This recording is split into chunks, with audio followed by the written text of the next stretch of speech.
aftermath of 9/11, there was a backlash against American Muslims, sometimes for no other reason than the way they look. As 11 News reporter Dan Locke discovered, to reach the American public, Muslims decided to change their look. He has tonight's Up Close.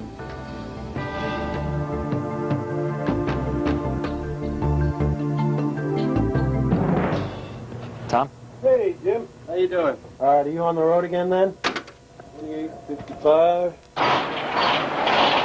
At first glance, Jim Coates appears to be just an everyday Joe, a guy who drives a truck.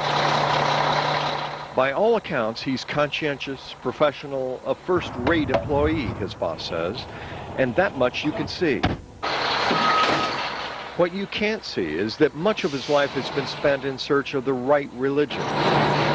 That he was raised Roman Catholic, then Pentecostal, converted to Baptist, and then spent a year and a half as an Orthodox Jew. But in the end, he says, his religious compass pointed him toward Mecca. Allahu Akbar. Jim Coates, white, American-born, Allahu Akbar, is the new face of Islam. Long live Palestine! Long live Palestine! It was the day after Thanksgiving. Israel out of Palestine now! A crowd gathered outside the Israeli consulate to protest America's support for what it called a brutal regime. And there, among the swarthy Arab faces, was Jim Coates at the podium. Join us in our struggle for freedom and justice for Palestine. Until the events of 9/11, Coates had been a background Muslim in the back of the crowd, but that quickly changed. My community was under attack, so I had to do something. I felt that I could not just sit at home and watch it happen. Now he's a speaker and organizer. Yeah, catch him and let him ask him who the next speaker is and then talk to him. Immigrant Arabs still speak at these rallies. Houston, Texas, we want the Palestinians to know that they have supporters across the world.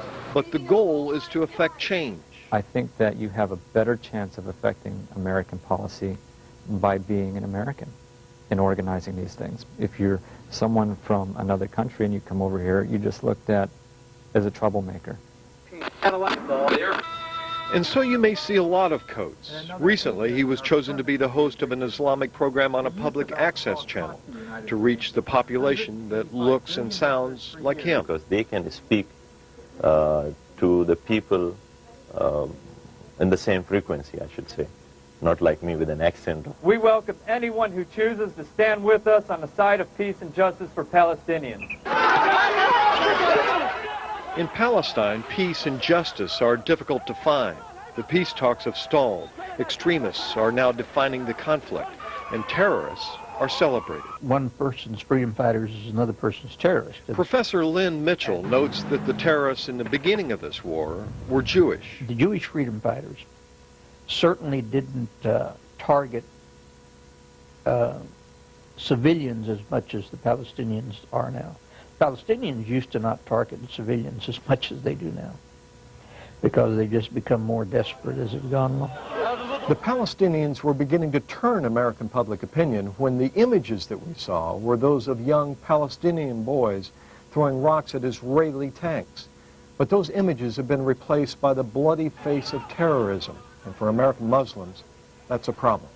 In Islam, you don't strap bombs to your chest and walk into a local pizzeria or anything like that. We don't believe in murdering civilians like that.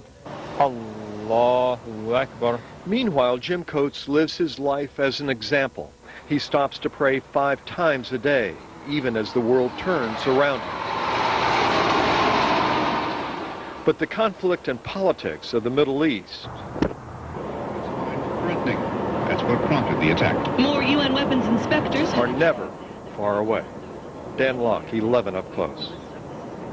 And Jim Coates says that while he's a Muslim, he is also an American and is always mindful that radical Muslims could infiltrate their organization.